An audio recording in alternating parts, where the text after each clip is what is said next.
All right, we are here with head coach Ben Clymer from Faith Christian Academy. How many is this now in a row? I do not have an answer. There's a COVID year in there that I don't think there's a consecutive number, but got a handful. Yeah, so at least you had a competitor today in Bristol. Good that they showed up. Yeah. Doesn't look like you're going to have a competitor on Monday either. So you're into the bracket, and I guess it's going to be Notre Dame again. Is that right? I think first round should be Reynolds? the District 10 champ, who will be Reynolds. Reynolds? Yeah. Maybe. Well, we don't know if it's Reynolds yet or not, do we? We don't know. Fort LaBeouf, LeBeuf. Yeah. You know that pronunciation? Sure. Yeah. LaBeouf? Yeah, LaBeuf. Let's like go with LaBeouf. that. Why not? Yeah. We mispronounce a lot of things on the air if you ever watch. I'm in good company then. So we've had the questions over the years when you sit at this table and we talk about your preparation now, winning matches at states and now defending state champions. So what's that like now? Because now there's a little pressure on Faith Christian to perform. Everyone's coming after you. Council Rock South, #1 team, AAA. We have two of the top teams in the state here in this building today. It's never happened before if you guys both win. Nice. So what's it like now going back there to defend a title? Yeah, it's a great question and kind of a first for us with that, you're supposed to win, that pressure, that target on your back. And so it's honestly, I would say there's been points in this year where it's kind of had a heaviness to it.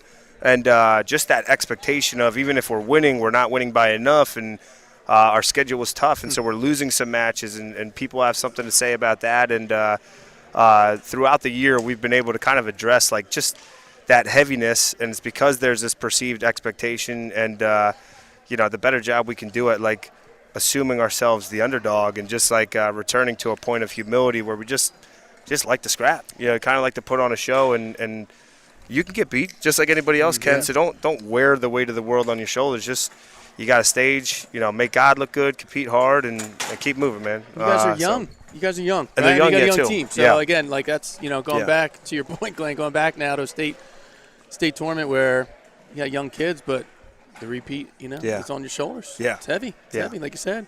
Yeah. So, but it's good. Yeah. Let's talk a little bit about the lineup because you have a great problem. You have depth, and you have kids that will be wrestling somewhere else and having tremendous success day in and day out.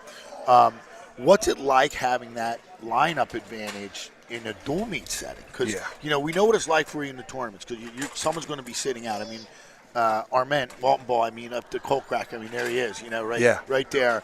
But now you can insert him if you need him. You can make moves like that. Other teams don't have that big advantage. So does that help the kids prepare for a dual meet differently than a tournament? Yeah, every team that we face, it's going to be kind of like a different scenario, but it does help keep those guys that maybe aren't the starter very engaged, knowing that there's going to be bump opportunities, and so just to stay ready and know that there's that team component of it, and so it helps keep guys chippy. The fact that we're all together and all engaged just reminds us of that family feel. But that component of multiple guys that could be state place winners, but a couple of them aren't even starters, that adds to the heaviness of the year and what goes on. And so it's a good problem to have depth. For this upcoming weekend, we will do some different things where it's really nice to have those different pieces. There is a tough aspect to it as well. And it seems like where we have depth, we will do some bumping and different things.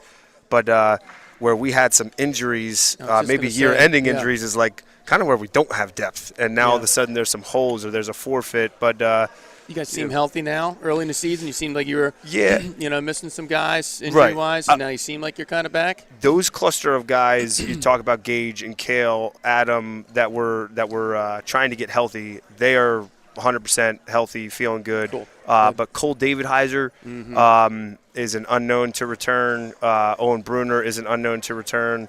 And that has been, kind of the tough part of how this year's played out. But they're handling it well, and it is part of the sport. And so we're definitely not going to be caught complaining. We just kind of keep supporting each other. Yep.